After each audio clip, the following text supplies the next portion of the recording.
I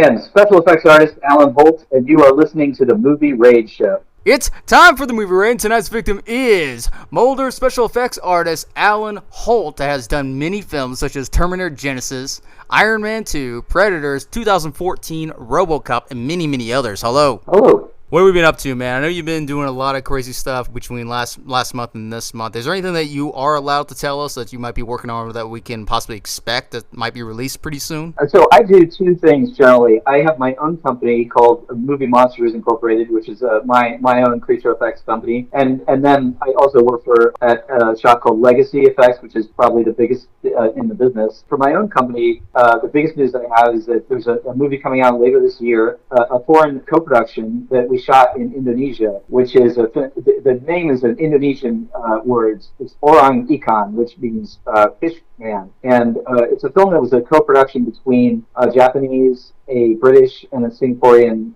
production company, and it is an awesome monster movie that I got to travel over and shoot in the jungle for a month. They've only released a couple pictures, so I have one that's on my Instagram, and there's a couple of articles floating around, but that is something that I'm going to keep updating as soon as I'm legally allowed to do so, because I'm really excited about all the amazing stuff that we get to do in that film. With your company, it has been around for a while, yet people have discovered this. So is your company more contractual freelance, or does it cater to certain revenues within the film industry itself, or do you like to be purely independent to where what goes and what stays and who and so forth? When I had been out here about 15 years, I had supervised a few things within other companies, but then through random circumstances, I got an opportunity to build creatures for a film called Beyond Skyline, which was Skyline Part 2, and that was a huge, huge opportunity, and basically I sort of a trial by fire in running my own show, and so I built these creatures and flew overseas and worked on the movie, and I ended up directing second unit on the movie, and so that was like the beginning for me doing my own big projects. And so I've done about, at this moment in 2024, I've done 5 large-scale feature films, like in the like $10 million range, and then a bunch of smaller independent projects. But so like what I do for my company is I'll build any physical character that's to put in front of a camera. Like, so it's creatures or superhero suits. There's one top secret project I can't talk about yet where we did some robots that I'm really, really proud of. That's a really interesting project, but legally can't talk about it yet. That's still not out. I do those kind of things, or makeup effects, blood and gore kind of things sometimes. Really just anything I can get my hands on. So for my company right now, I have a few bids out, floating out in the universe. Just kind of waiting to see where the chips fall on those things, if they come to pass or not. The great thing about working for the more established companies is that I sort of maintain all my contacts with other artists, and also kind of stay fresh on the technical aspects, because things are constantly updating and changing in the technical ways that we do things. And it's really a privilege to spend time at companies like Legacy or Spectral Motion or Masters Effects and all the other ones. I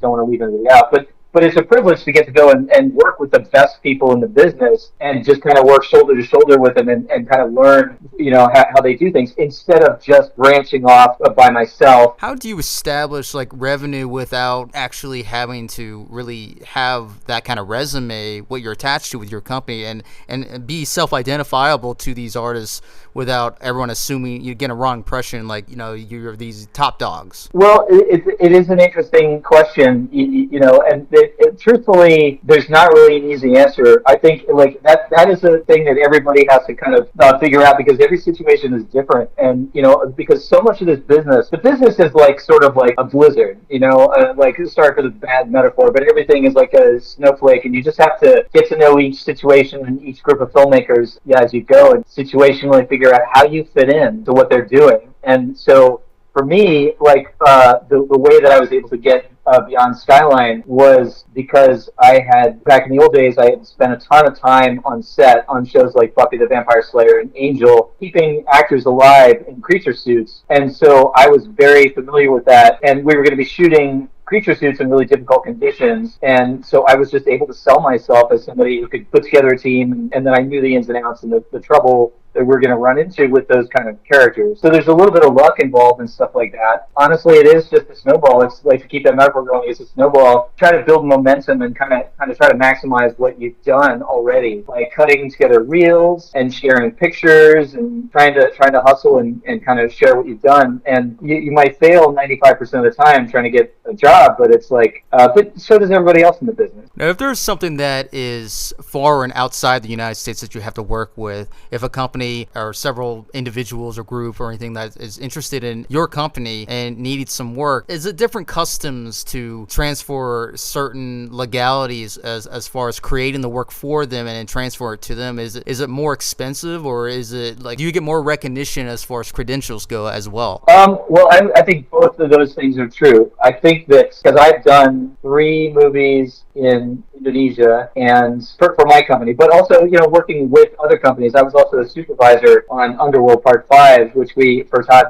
Masters Effects, and we shot that in Prague. And I've also gone out as a project manager to Canada and a few other places. I will say that it is different now than it probably was 20 years ago, because with the internet and everything, our technical skills have spread around the world, and so there are special effects people all over the world now. And so it's like, if say you pick up your suitcase and go to another country to do special effects on their movie, it's not like you're the first person they've ever seen, which it probably would have been in 1995 or something. But the other half of it is that there are tons of logistical problems that have to be dealt with in terms of moving equipment and materials and supplies, especially if you're using hazardous materials. It can get very dramatic to try to get the stuff that you need to the location. And the thing is, like, so sometimes you end up in a situation where you're trying to find comparable local supplies to the stuff you're used to. And sometimes you just got to get creative and just kind of wing it on a lot of things like that. But other times you really just, the truth is, you just need what you need and you got to get it there. That's kind of one of those things where you just got to start talking to the production office very early on about these issues and figure out,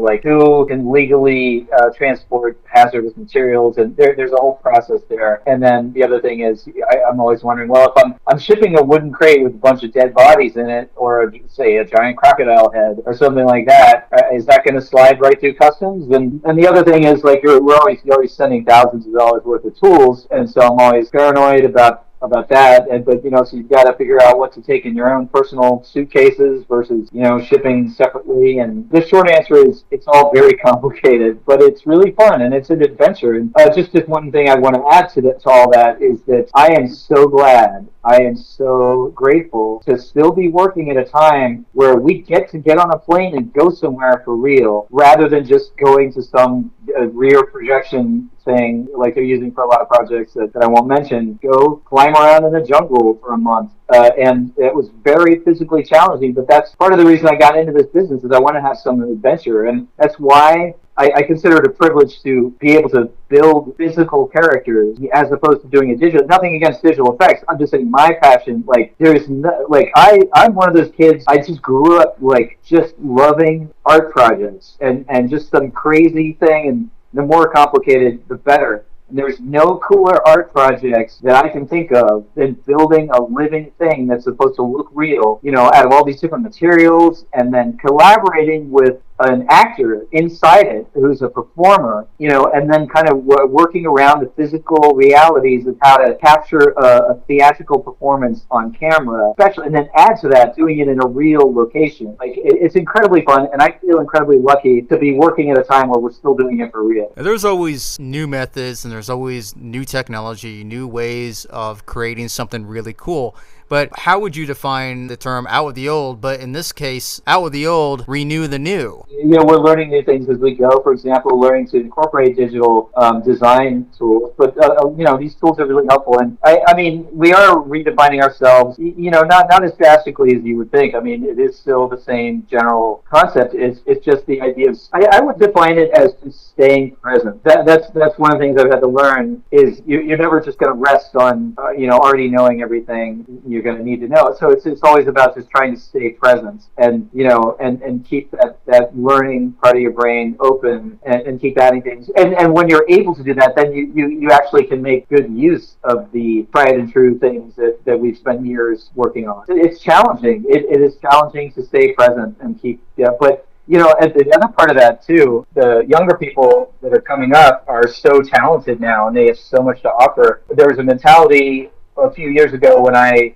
was meeting younger people. We have a tendency to want to mansplain everything to people and try to tell them how it is. But there's so much talent and passion in younger people that, like, part of it is just learning to just listen and understand, like what everybody's bringing to it. And that's like the challenge, and it's like the journey of the whole thing. I think is staying present with that, and that's why it's such a fun business to be in. And when these artists, let's say they don't attach themselves to a whole lot of companies as far as work goes, or even more independent companies, but they attach themselves for a brief time and then they want to go get their own work out there, do you feel that could it be harder for an artist to even capitalize on their work, or is it easier as far as freelancing goes? I think it depends on the standards of what you consider. Like it is hard to just go get a giant movie. There's so many new levels of production happening now. You know what I mean? Like there are streaming movies, and then there's like really low budget ones, and then there's like crowdfunded movies. There's all kinds of things. So and there's millions of other types of work happening, with like online short things. And so it's easy to get work if you just want to work on things, but it's still difficult to get onto higher end projects. And there are like lots and lots of really established companies doing the work. So it's like a whole career journey to find that pathway, because at the one end you have these big $300 million studio superhero films or something like that, and then at the other end is like people doing like TikToks or something. Honestly, there's nothing wrong with any of it. It's just you got to understand how it fits into the context of your pathway. Like for example, when I first started, I would do student films or shorts and things like that for almost nothing, just to be working and getting hours on the clock, because you got to get your 10,000 hours. But then, as you get further along and you get 20 years into it, then you want to start going after the more lucrative jobs. Every artist wants to prove their skills, and every artist out there wants to prove that they can become more established from what they've learned. But do you feel that can they fall between as far as being an asset or an accessory to a lot of these companies? Yeah, I think the answer to that is it just depends on where you are in your pathway and like what kind of work you want to do, because like within each one of these, like the larger, more established companies, there are so many things to do. There's all these different departments and there's different levels. The advice that I would give to anyone is, if you get your foot in the door of one of these companies, you got to keep building your skills on the side and keep showing them what you've done, so that you can eventually broaden your footprint and what you do as you go, if that makes sense. But artists always wants a good career, and to have their work recognized, should every artist in your field, especially in your field, treat every project as if it was a contract on its own? Do you feel some high companies that have a little bit more high priority as far as production goes, but they use cheap labor at a certain level of those artists as far as the budget goes? Yes and no. I mean, labor has a certain cost, materials have a certain cost, and time has a certain cost. And you could do a lot more. You're capable of doing much more at a higher budget. And that's just the reality. You can still deliver good work. And the problem, it starts getting into specifics, because if you only have a certain budget, then the smart thing to do is we'll cut back on your expectations for the number of things that you're building or the specific capabilities that you're building. You can make something that looks good, like say you're building a character for a film. Like if you have a gigantic budget, you might be able to make it a full-on animatronic robot that can walk around and like dance. But if you have a tiny fraction of that budget, then you can still make something that looks good, but you might have to take away some of the physical movement capabilities that you might want or something like that, or cut down the number of shots you're going to do, because what it comes down to is what the story requires of these characters. Like, what story are you telling? How do you need to get that on film? How many shots do you need? How many days does something have to work? So everything has to be scalable, and I would rather, like, if I was a filmmaker, I would rather make something look good and just show it less than compromise on how something looks. And you could certainly make things that look good on the lower budget, but the more capabilities you need, the more money you need. And if they are working with other companies, regardless of what kind of company it is, and they are working for themselves at the same time, and they want to self-advertise themselves or self-advertise their own works, do you think it's a balance between good and bad when they're associated with other companies and having to show similar works? Like, not exactly ripping off an existing piece, but the similarity of how they make it. That everyone is in that that situation. I think generally speaking, like what an individual artist is doing is different than what a gigantic company is capable of doing. I think everybody in the business does side work or contribute something to a film just to build their portfolio. And I think most companies encourage that. I would say most, definitely not all. Some companies, but I also think that your obligation for your employer varies based on where you stand in the company. For example, if you are the lead artist at a big company, then at a certain point you're biting the hand that feeds you. If you're competing against them, trying to obviously you wouldn't be bidding after the same clients. But if you are someone who is in a technical field in that business, but you're doing more artistic jobs on the side, certainly there's nothing wrong with that. And the other thing is it allows you to build up your portfolio. And most of the companies that I've worked for have encouraged that kind of thing. They like it when their people are kind of hustling and building up their skill sets and their experience. Because there is no substitute for experience. Especially today, of today's new era or ongoing era, having to continue to establish themselves. What would you consider, like, as far as self-definition as an artist? Would you think it would be self-accomplishment, or would you say self-guidance in a way? The truth is that, you have some ability to guide your pathway like that. Is that in the freelance world, you never know. You actually, there's no way of knowing what is coming down the pipe, because there are times when you might want to do a certain type of work, but that kind of film just doesn't happen for 4 straight years, or you want to do, say you want to build mechanical creatures, and nobody does that for 4 years, or you want to do prosthetic makeups and you just don't cross paths with that kind of work for a long time. You can guide yourself to a certain extent, but you are in this kind of market, you are sort of limited to what jobs are available, in your particular place with your particular contacts. And so smart pathways is to keep building your as many skills as possible. And for example, if you wanted to specialize in prosthetic makeup, like applying or something like that, if you don't have that many professional opportunities, then you just have to spend money out of pocket and build up your portfolio on your own, just doing your own, and kind of just build yourself up that way, so that when those jobs do come or do become available, then you have some way to pitch yourself as the person that can handle that. That's kind of the boat that we're all in. Honestly, we're like, everyone that I know is doing that kind of thing, just to kind of build their own skill set to be able to do the thing that you want to do, so that when those opportunities come, that you're ready, because it is competitive and lots of people are doing this, are working in this field. Yeah, it's a strange business, and it's really hard to predict what you're going to be able to do. And then, as just for my company, for example, the film that I just did, the reason I got that is because of the project before that and the project before that. Everything is sort of based on the last thing that you did. And the competition,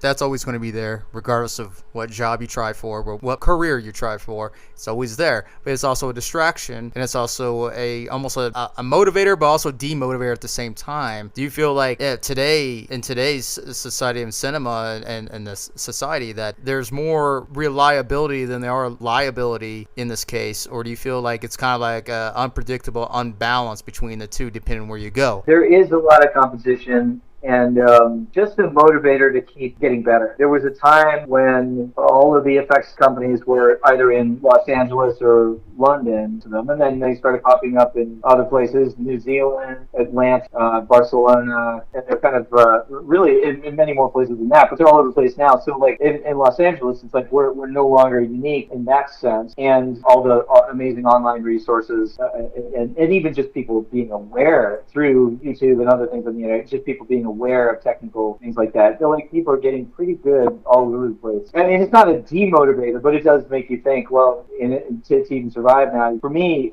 everybody's pathway and everybody's situation is unique. And so, you just have to think of what your strong points are and keep building on it, because you can't predict what your pathway is going to be. All you can do is build out as much skill and experience as you can in your particular pathway, and so I guess that's a long way of saying that I don't worry about the competition and the fact that so many people are good, and it's another reason to stay present and focus on what's in front of you. And when I say stay present, I just mean to continue to try to see it as a continuous learning process, improvement on the craft and the technical aspects. And that's also, it's another way of saying that, like, if you don't love it, then don't do it. But if you do, then there's a certain zen to just saying you're going to find a way. It's a way of saying you're either in it or you're not in it. Well, go ahead and plug in any additional websites as well where you can check out your company. Anything you care to add? Right now, I've got a website up. It's moviemonstersinc.com.